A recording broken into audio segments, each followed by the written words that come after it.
Okay, lecture 3. So last time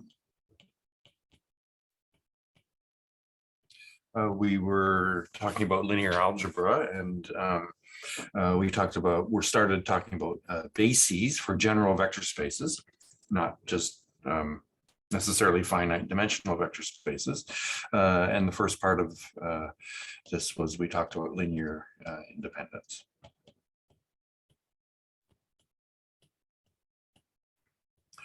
Okay, so the presumption is that the linear independence is a notion you've seen previously, and possibly only for finite dimensional vector spaces. And so we talked about that last time for infinite collections of vectors, what it means for those to be linearly independent. And the definition was simply that every finite subset was linearly independent in the sense with which you are already familiar.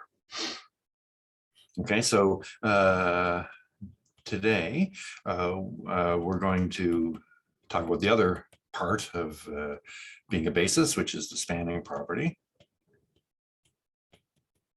And so that'll finish bases. And then we'll talk about this will allow us to talk about dimension, which is kind of what we started with. And then if there's time at the end, and there might be, we'll start talking about normed vector spaces.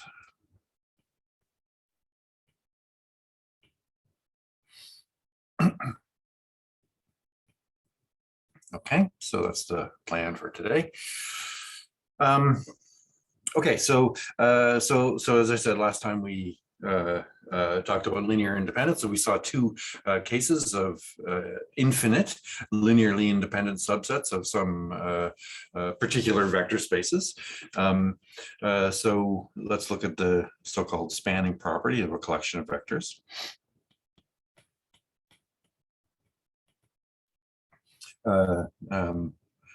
For a subset. Let's just call it S for the time being, of a vector space V.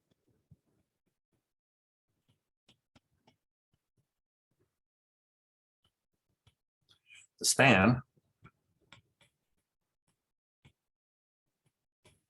of S, okay, is and so we're talking here about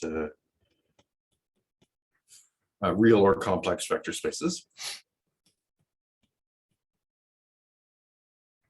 And so the span is the set of finite linear combinations of vectors from V. And so this means C1 V1 plus CK VK. Okay, and so V1 up to VK are in S, C1 to CK are in the scalar field F. And the crucial thing here is that I don't restrict K. Okay, so these are finite but arbitrarily large linear combinations of vectors from the set S. Okay, so it's easy to show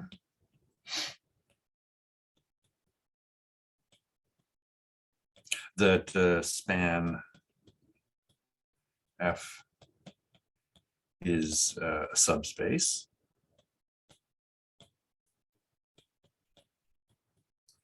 of V. Okay, so if you take two finite linear combinations and you add them, the result is pretty obviously a finite linear combination, and similarly for scalar multiples. Okay. All right, so that's the spanning property, and so let's maybe look at examples.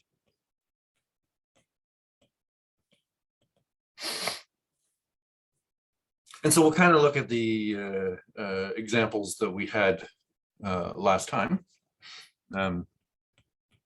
And so the first example was V equals Rn, and we can think of this in two ways. We can think of it as being n-tuples, or we can think of it as being mappings from the finite set 1 up to n into, sorry, these aren't R, I want F here. There's no reason I should restrict to R. Oops. Okay. Okay, so we last time looked at the linear independence of the set, the standard basis, and I defined this last time, so I will not redefine it here.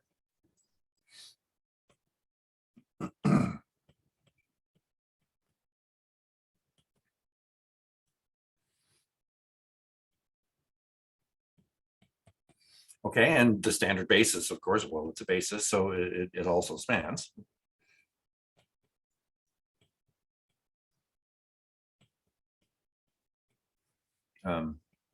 Fn, in the sense that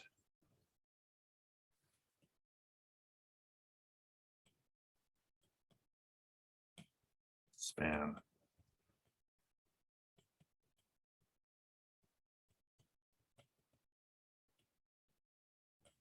is Fn. All right, so last time, I proved linear independence, but I work with the standard basis for Fn. What I did was I mapped the standard basis into here by the isomorphism that we talked about a few lectures ago. Excuse me for a moment.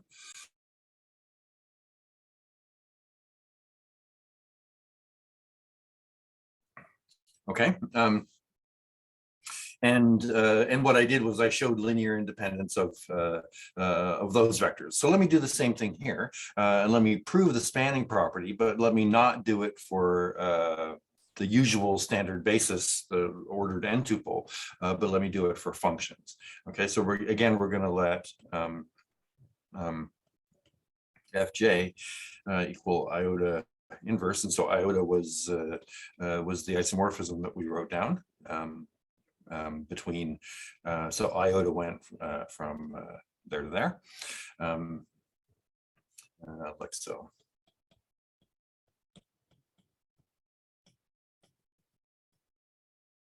Okay, and I claim that this set F1 up to Fn spans this other representation of this same vector space. Okay. All right. So what do I need to do to prove this? Well, I need to take an arbitrary element of this vector space, and I need to write it as a linear combination of these. Okay. So let's let F be an element of this vector space, but of course, an element of this vector space is simply a mapping.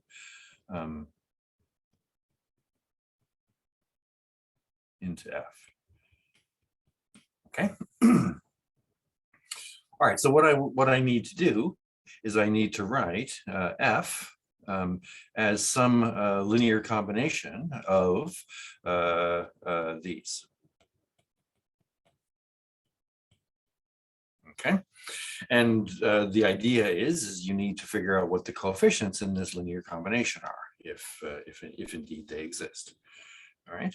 And this is one of those places where you kind of take the data that you have before you and you kind of put it together in the only possible way. And so you have an F like so. You have these mappings from here into here, and we defined those last time. And so remember that Fj took an element k from this list and returned 1 when j is equal to k and 0 otherwise. That's the definition of these guys. Okay, so I need to put some coefficients out front here. Okay. And there's really kind of only one way to do that. So just there's n coefficients, and I need to therefore generate n numbers, and pretty clearly it's going to be like this. Okay. All right, so I'm going to claim that that's true. And so to check that that's true, all you need to do is you need to show that the two sides of this equation agree as functions, right? So as mappings from here into F. All right, so to do that, I choose an arbitrary element in here, and I evaluate this expression on each side and show that they're the same. All right, so f of j, okay. Sorry, let's do it this way. Okay, so clearly when I evaluate this side at some j, I simply get f of j. So what I need to do is I need to show that this, when I evaluate it on j, is also f of j. Okay, so I go f1 plus fn. Okay, so that's my mapping, right? So this mapping goes from here into here, and I evaluate that on a single j. Okay, now the definition of the vector space operations on this set ensures that this expression is equal to f of 1 of j plus f of n of j. Okay. And if you look at or think about what's going on here, so f1 of j will be 0 unless j is equal to 1, and so on. And so this sum with n terms, only one is going to persist, and that's the jth term in that sum. And so fj of j will be 1, and so I indeed get f of j. Okay, and that's all I need to do to show that. Okay, and so I want to do this because, again, we're going to kind of look at this very similar construction in a more complicated vector space. All right, and let's start to do that now. All right, so the second example we looked at last time was this so general version of the previous example, where I'm not talking about just mappings from the finite set 1 up to n, but mappings from j into the scalar field f. Okay. All right. So last time we showed that this set fj is linearly independent, and I'll remind you of what the fj's are.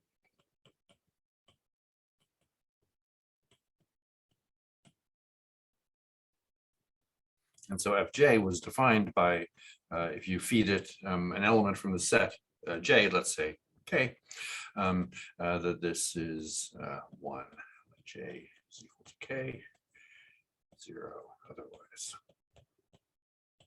Okay.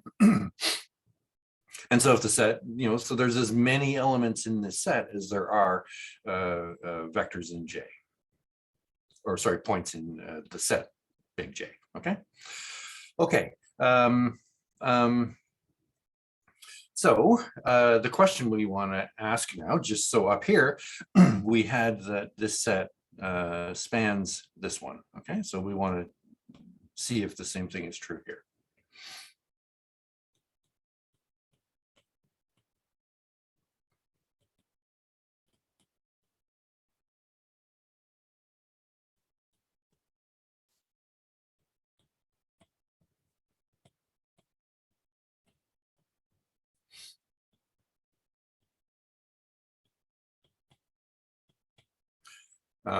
Okay, so in the previous example, we saw that that is true when J is finite.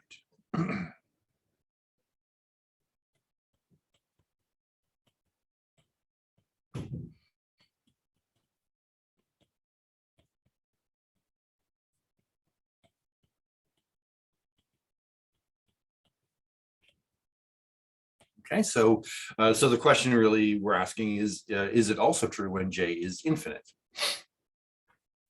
Okay, and so the way I'm going about this clearly suggests that it's not true, or else I would have done this, right? But I didn't do that, so that kind of suggests that it's false. And so let's see how that goes.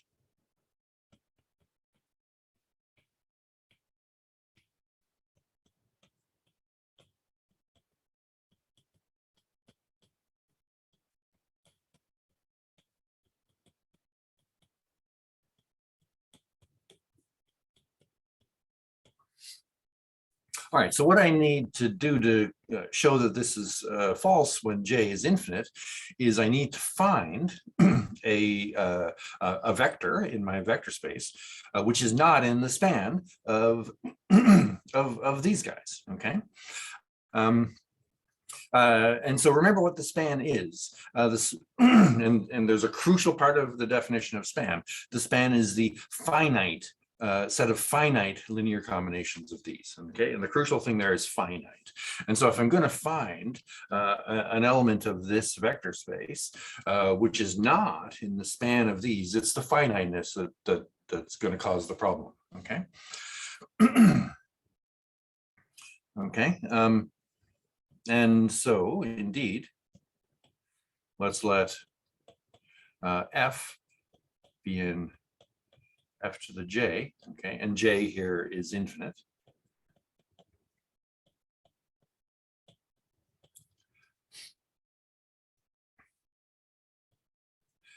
And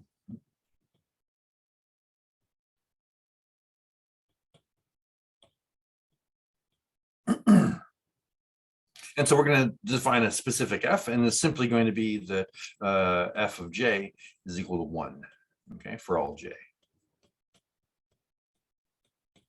Okay. All right, so so now what I'm going to see is that this f, defined like so, is not in the span of these is not in the span of these. Okay, so that means if you take any finite linear combination here, okay, it cannot add up to the function f with this property. And that's pretty clear if you think about it for a second. And the issue is this, is that if you take any one of these, okay, remember that all of these things are functions, right? So they're functions from j into f. And all of these are 0 when you evaluate them at points in j, except when you evaluate it at the point j, little j, okay? And so if you take a finite linear combination of these, okay, then that's going to be 0 except for a finite collection of j's. All right, but this is non-zero for an infinite collection of j's, and so you're scuppered. Okay, so let's kind of try to formalize that. So indeed, let j1 through jm be some finite subset of j. Okay. Then, so we're going to take a linear combination of fj1 up to fjm. Okay, then c1 fj1 plus cm fjm is 0 except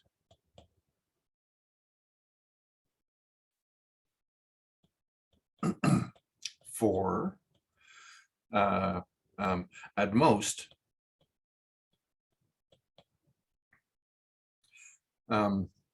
so let me sort of add a little bit more detail to that. Okay, so I'm going to take this function and I'm going to evaluate it at some arbitrary j. Okay, and so this function will be 0 except for at most finitely many j in big J. Okay. But on the other hand, my function f has the property that it's non-zero at every j. Okay, so since f of j is not zero for all j, we cannot have f equals c1 f j1 plus cm f jm. Okay, and that does it, right? Because what I've done is I've taken an arbitrary finite linear combination and then showed that it can never be equal to f. Okay. All right. So thus span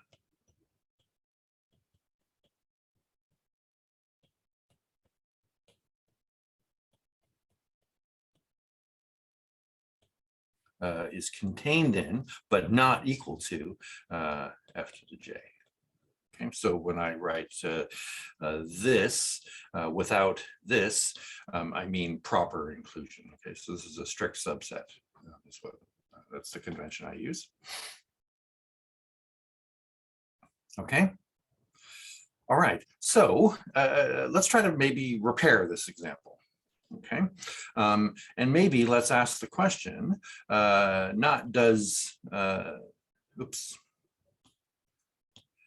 this collection of vectors span fj, but maybe we'll ask instead, what is the subspace which is spanned by these? Okay, because we know then that this set of vectors is linearly independent, and if we choose the subspace, which is the span of these, then those vectors will necessarily form a basis for that subspace.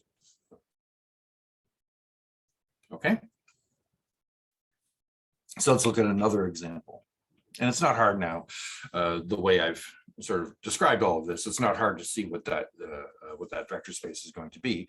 We're going to take v equal, and I'll denote this thing by fj0. Okay. And the definition of fj0 is it's going to be f's in fj such that fj is non-zero for at most finitely many j.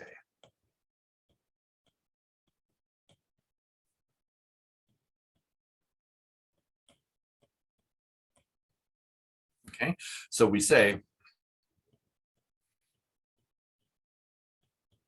that f is in fj0, so some terminology, has finite support.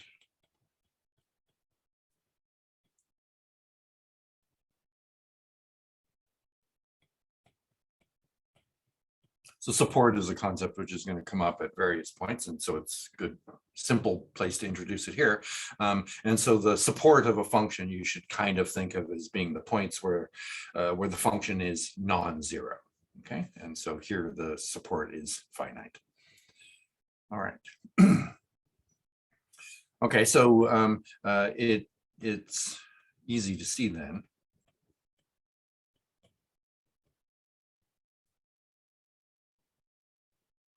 that these, first of all, that these vectors, fj, that I defined here, okay, so it's easy to see that those are, first of all, in fj0, obviously, because they're non-zero at exactly one point, okay, and one is certainly a finite number.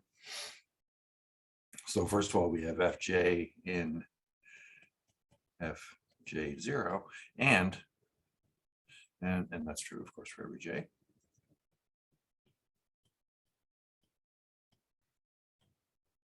And moreover, we have that the span of these things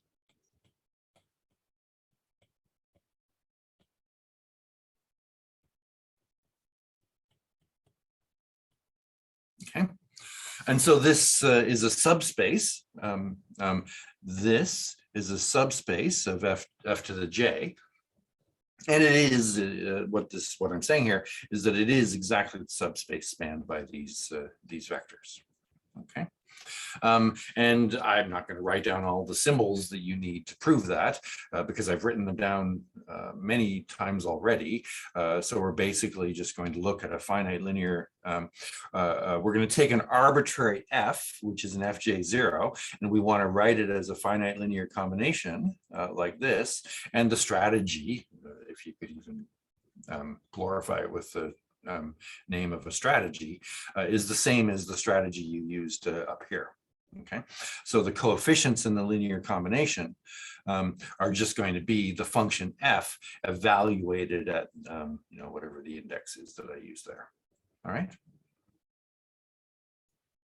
So that's clear. Okay, so therefore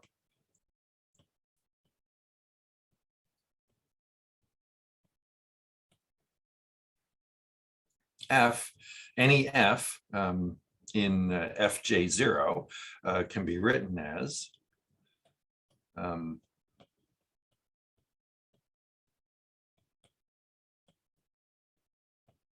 like that. Okay.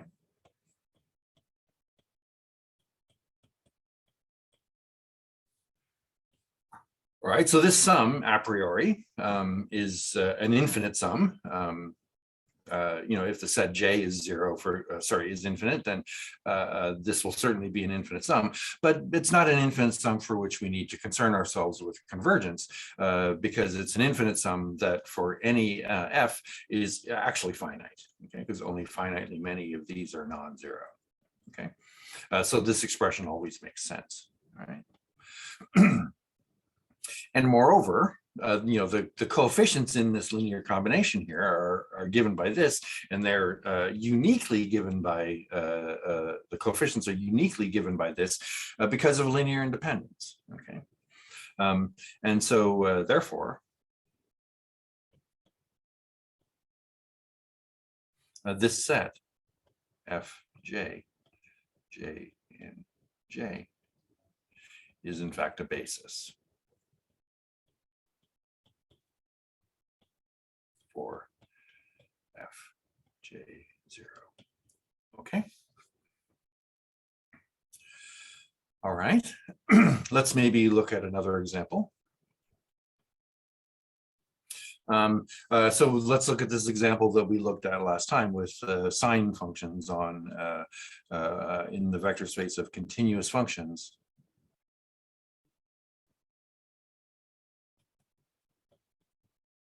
Okay, and we defined last time fj to be sine 2 pi jx. Okay, and what we showed last time is that this collection of functions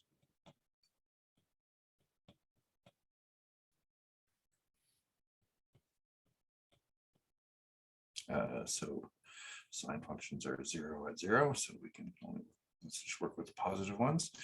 We showed last time that this set is linearly independent.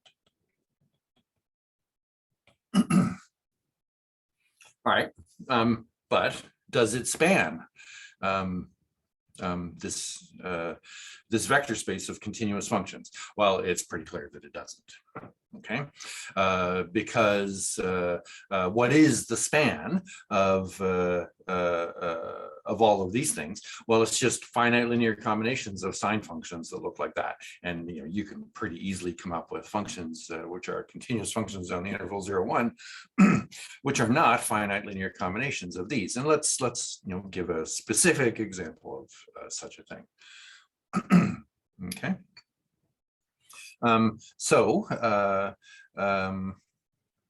the question we're asking and answering here is the span of these things.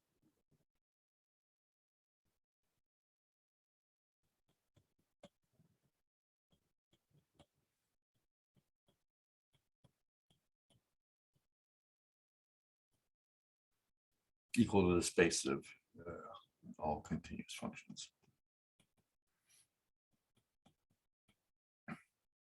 Okay, and as I say, it would be very surprising if the answer was yes. Okay. It is not.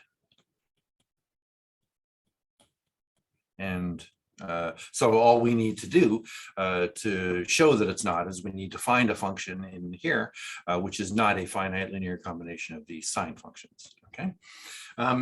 There's lots of such functions, and you want to choose one so that the verification is easiest, and that's what I will do.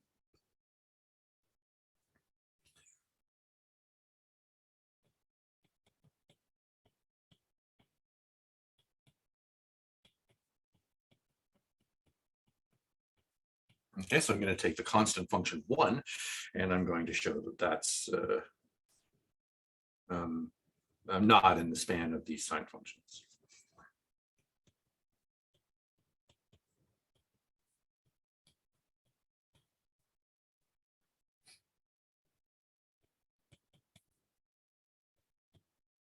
Oh, yeah. J.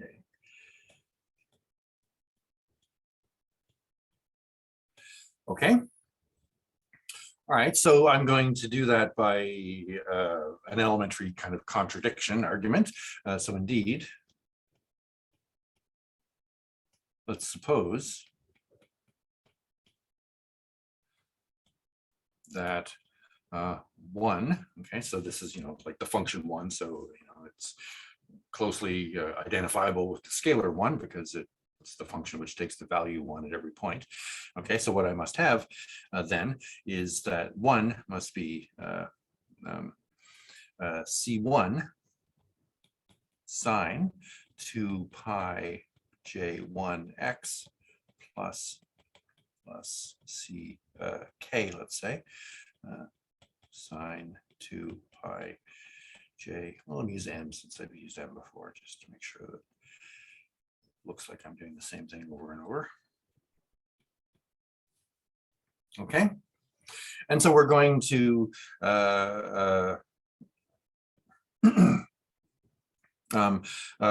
show that this leads to an absurdity. Okay, and the procedure is like last time a little bit, but it's even simpler now.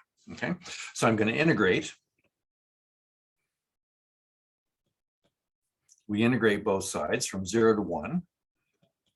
Okay. All right, so I'm going to integrate on the right-hand side the function 1, okay, from 0 to 1, and so that's 1 on the right-hand side is equal to. All right, so now I'm going to integrate these sine functions from 0 to 1, and these sine functions all have some integer number of periods contained in the interval 0, 1, and so when you integrate them, the positive and negative lobes of the sine functions are all going to cancel out, and so it's going to give you 0. Okay, and the fact that that's not true means that this is not true. All right, and so therefore f of x equals 1 is not in the span of these guys. Oops.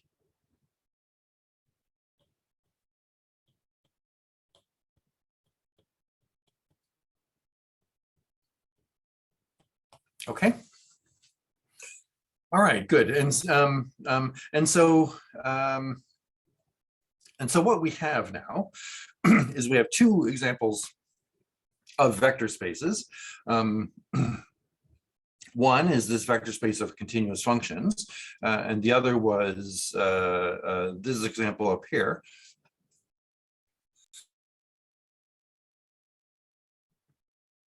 Of f to the j for an infinite j. Both of those vector spaces possess linearly independent, infinite linearly independent subsets. Here it's this one, and here it's this one, for these f's. They possess infinite linearly independent subsets which don't span. Okay, and so then, so let's say this is the end of, the end of our examples. Now let's think for a minute about a question that comes up here.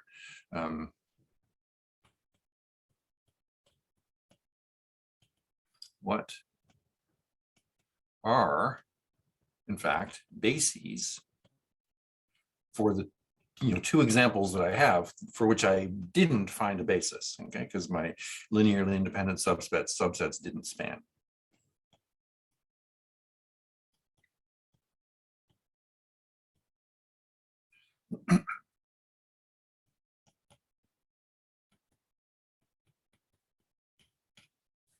Okay, well, the fact is I can't really tell you because of the way the basis is defined. So what is true is that bases always exist. Okay, so that these things, and so I'm going to talk about that in a second. So that somehow a basis exists for these things, but actually finding it is not that easy. Okay.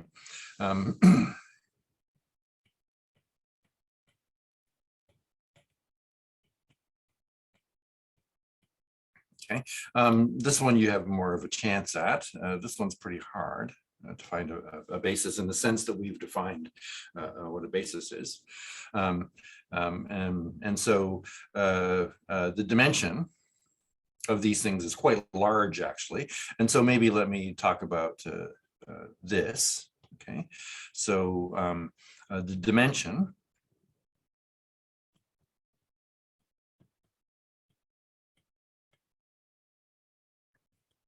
and here, I'm assuming here that this set J is infinite. Okay, or else the question's not interesting. So what's the dimension of this set? Okay, and so the dimension is, the cardinality of any basis. Okay. Well, the dimension of this, it turns out, is 2 to the cardinality of J. Okay, and again, I'm thinking about the case where J is infinite. Okay, so I've just written something down that I'm not going to define. So the cardinality of J is, some large cardinal number. It's not countable, for example, sorry, I apologize. Yeah, so if J is countable, then this thing is countable, but it doesn't have to be countable. And then I'm going to take that 2 to the power of that number, and that's going to be, large.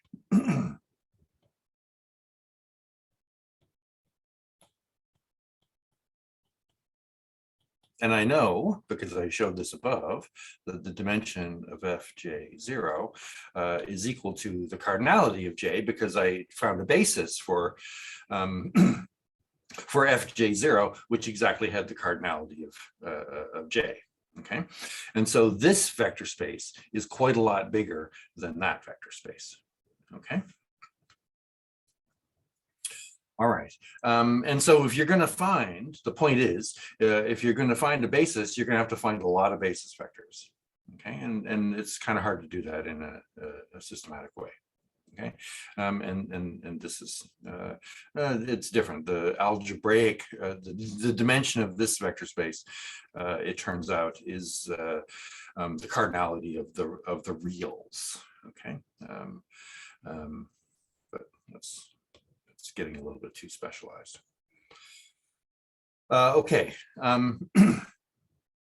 All right, and so generally speaking, all right, so these questions and answers motivate talking about some things. So fact, every vector space has a basis.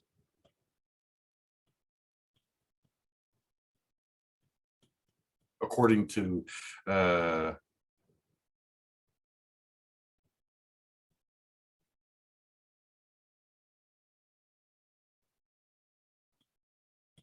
and a basis, of course, is, as we talked about last time, i.e. a linearly independent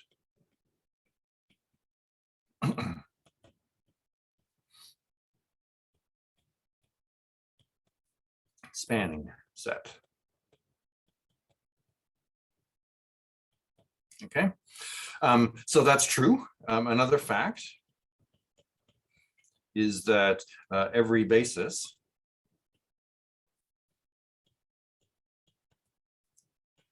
for a vector space V has the same cardinality.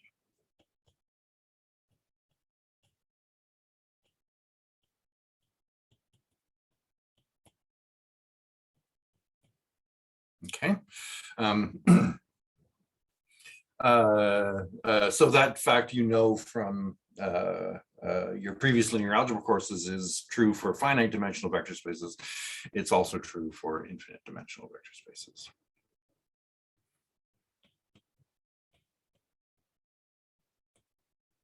And therefore, a dimension makes sense, right? So in other words, you know, these questions that I asked up here and these formulae that I wrote down are sensible.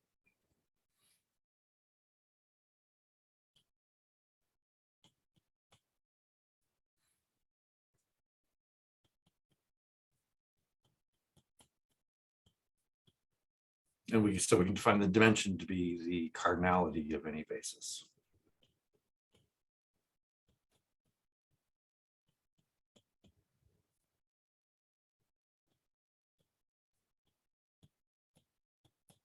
Okay, and so for example, you know, for this vector space Fj0, we found a basis of cardinality J, so that's its dimension. Okay.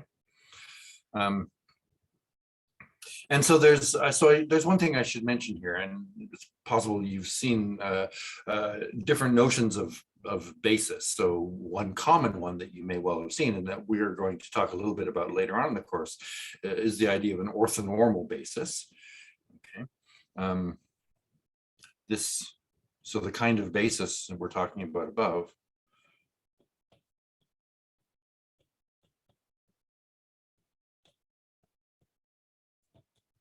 is what's called a Hamel basis.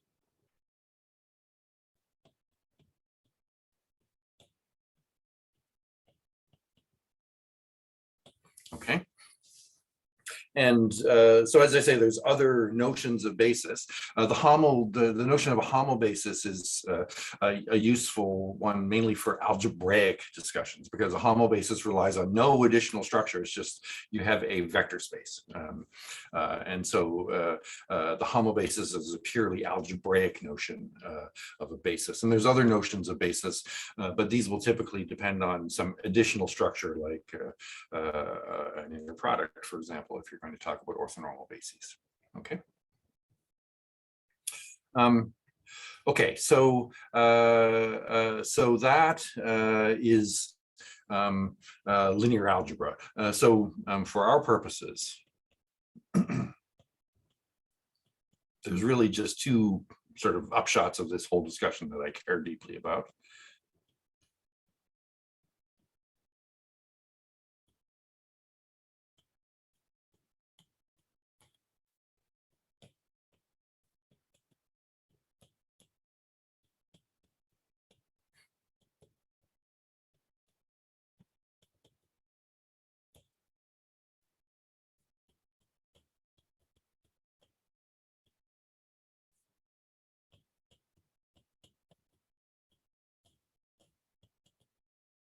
And first is the kind of vector space that you're familiar with in an elementary linear algebra, or a finite dimensional one. And the only other thing I care about in terms of dimension is not finite dimensional.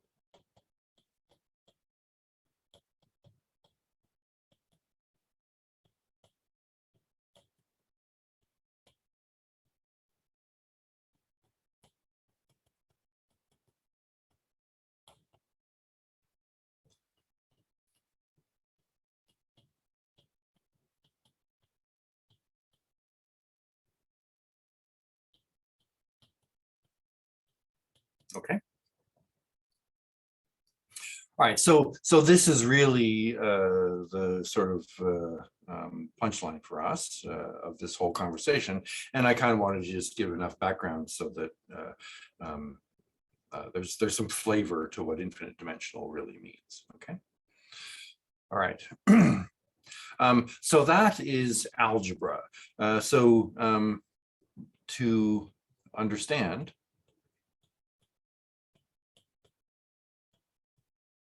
vector spaces. So maybe let me say a certain vector space.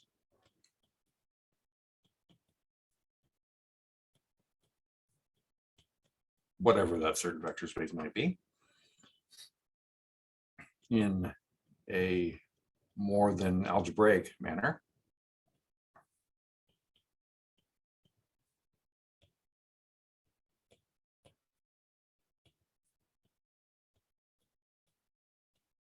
Requires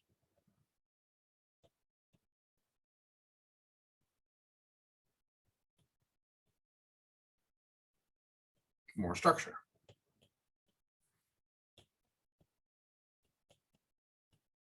Okay, so anything you want to talk about along the lines of convergence, for example, which will be quite important for us, you're not going to do that just in the context of a vector space. It needs to be a vector space with some additional structure, and the structure that we will spend some time talking about here